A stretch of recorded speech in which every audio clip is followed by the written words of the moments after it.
Yo, what's up? Welcome to Tuesday Thoughts with Mike, your mentor. I'll just give this a second, see if anybody jumps on here.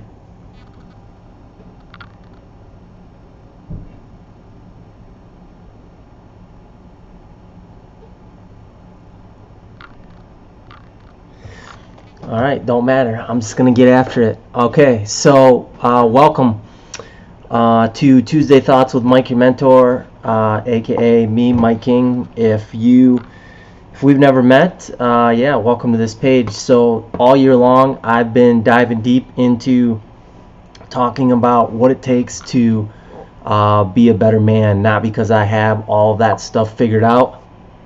Sounds good, Tim. But because um, I had to learn a lot of stuff on my own. Growing up without a father leaves a young boy, a man, with a lot of challenges, and how to figure things out, how to think through things. And when you don't have that role model in your house, you have to find that information other places. And by God's grace, I had other men in my life that I could look to and that I could model and learn things, but there was still a lot of gaps left in there that I had to discover. And because I had to go out and discover those things for myself, I put myself in a lot of bad situations. I made some mistakes, hurt some people, hurt myself along the way.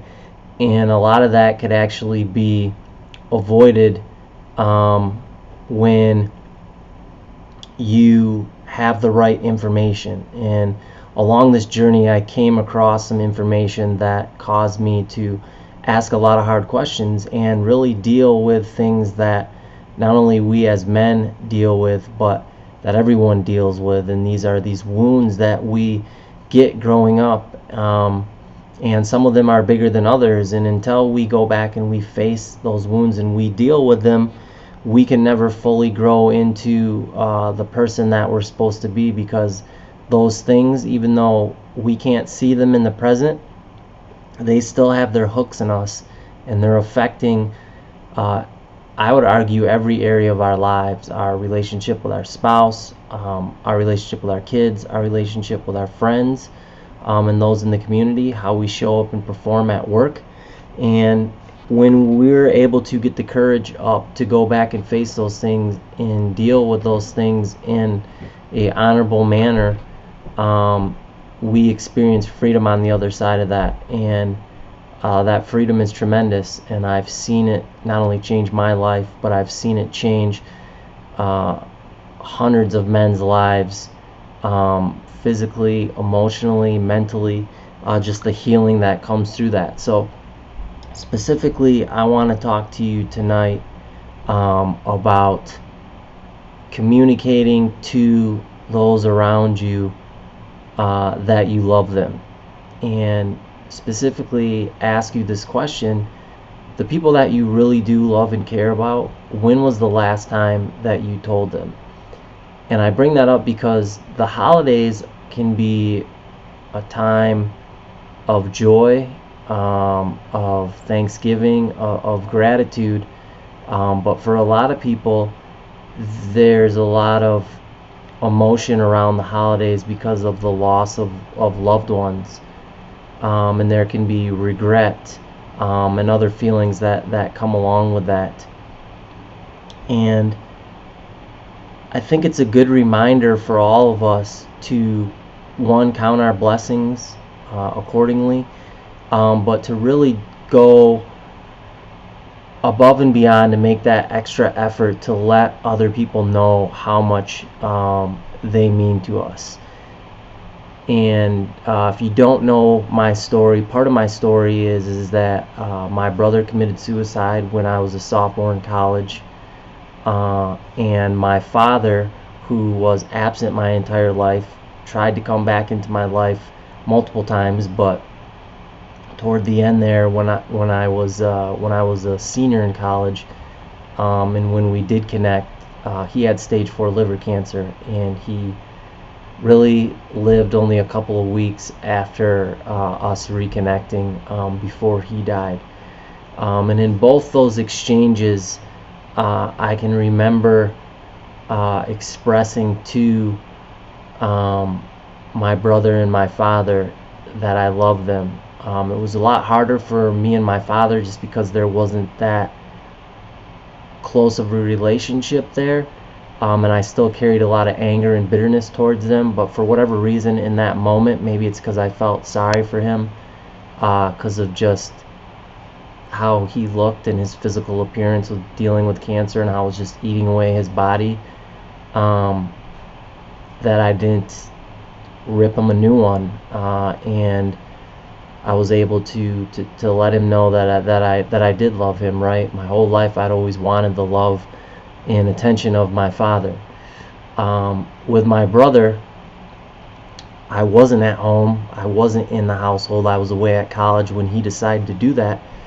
But I don't have to live with regret. I should say this because some people don't know my story. That I did have some regret that I actually had to deal with about 2 years ago, from not being there. But part of that regret that I felt had nothing to do with the fact that I never told my brother that I loved him. It was actually pretty interesting, our last conversation, and I won't go into all the details I have before, but I had the opportunity. I came back one night during the summer from being out with one of my friends, and I saw my brother in his room, and woke him up, and we had this talk, and it was a really good talk, like I guess like a talk that you would want to have with from one brother to another. I'm the oldest, so I can only envision like that's the kind of talk I would want to have if I had an older brother. We talked about girls, we talked about school, we talked about what was going on in our lives, just a really heart-to-heart conversation. And at the end of that, I got to give my brother a hug and tell him that I loved him, not knowing that in just a short while, because I went back to college and got engrossed in living my own life and everything that entailed, that I wouldn't see him again, and that would actually be the last time that I would see him alive. So I come to you to say this, not to make you feel bad, not to put pressure on you, but just to realize, especially with the holidays, right?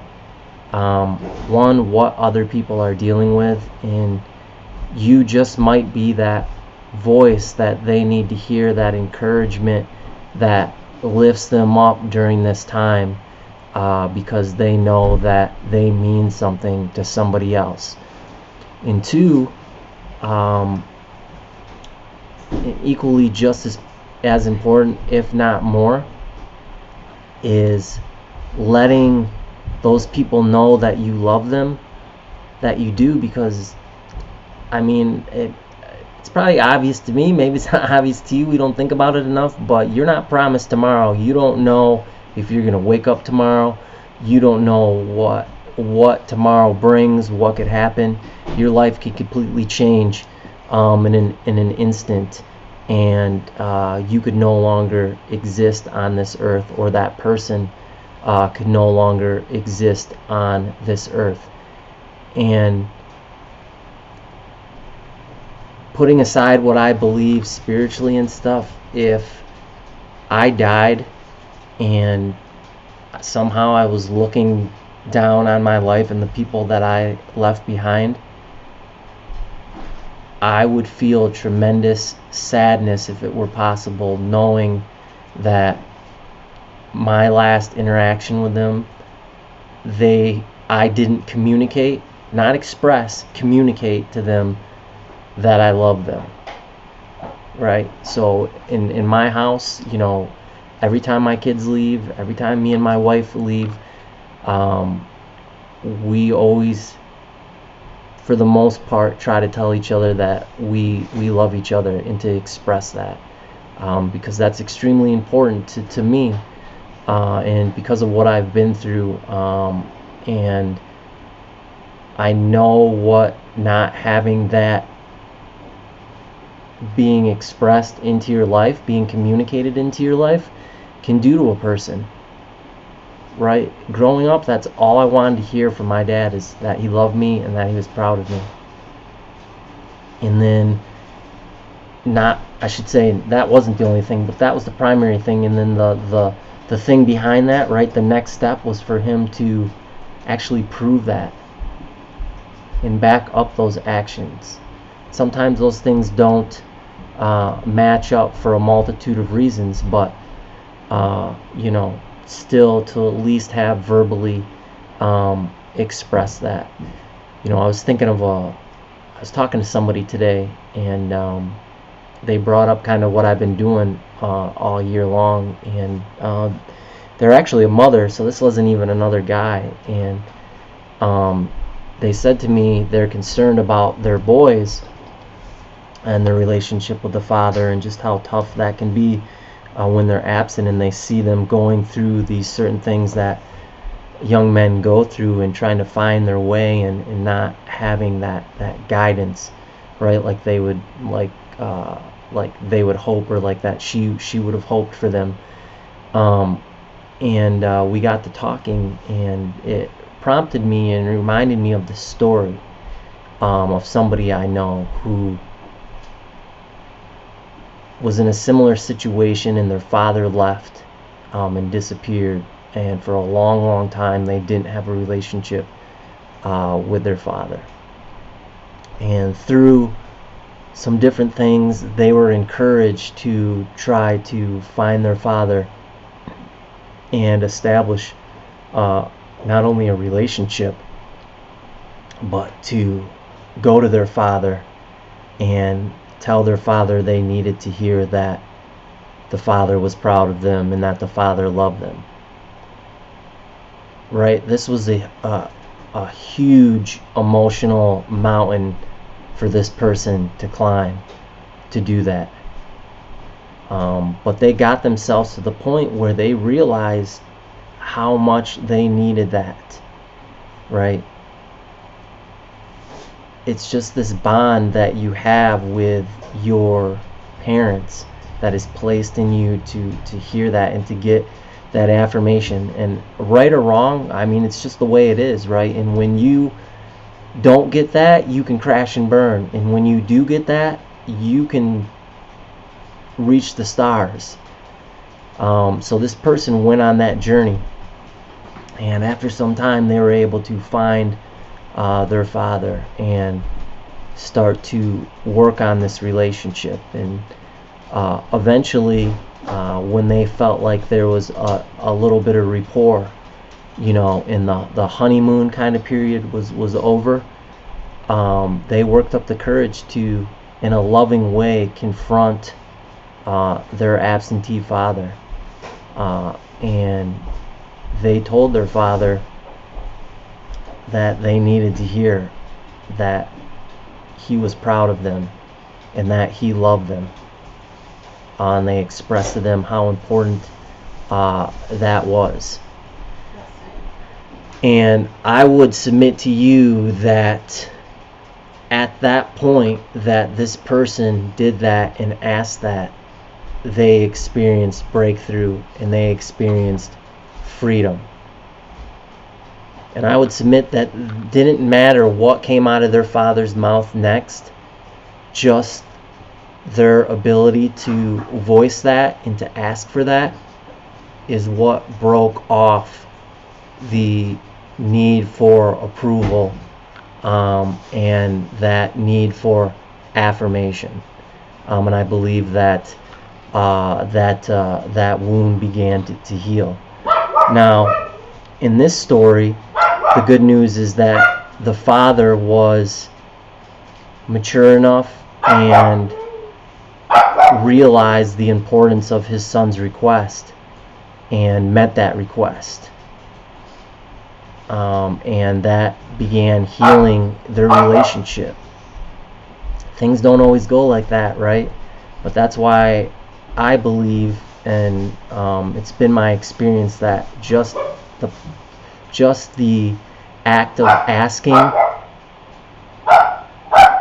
is enough to begin that healing journey, because there's something powerful about bringing those words to life, to voicing those things, and no longer having these things stay in here, but actually coming outside of you, getting that energy out of you to where you start to walk in freedom, and you can start to begin to heal.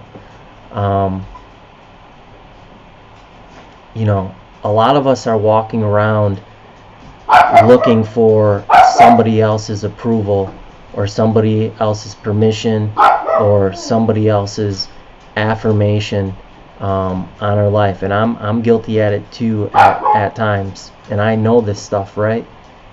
Because it's powerful. It's a powerful thing. But I just want to encourage you that, one, if you can acknowledge that this is what's going on inside you, that this is what you're looking for, you're on your way. And then if that is a relationship where you need to hear that you would have the courage to go seek that out and ask that. But the delineation is that you need to decide that affirmation or that approval from this person, is that really what I need? If they tell me no and they won't honor my request or they won't meet that need, is it going to stop me? And I think that's different for everybody, and I get it, and I can understand the power that is there and how some people can't, like that them being told no and them not being fulfilled, it hurts, right? Because you're opening that wound up again.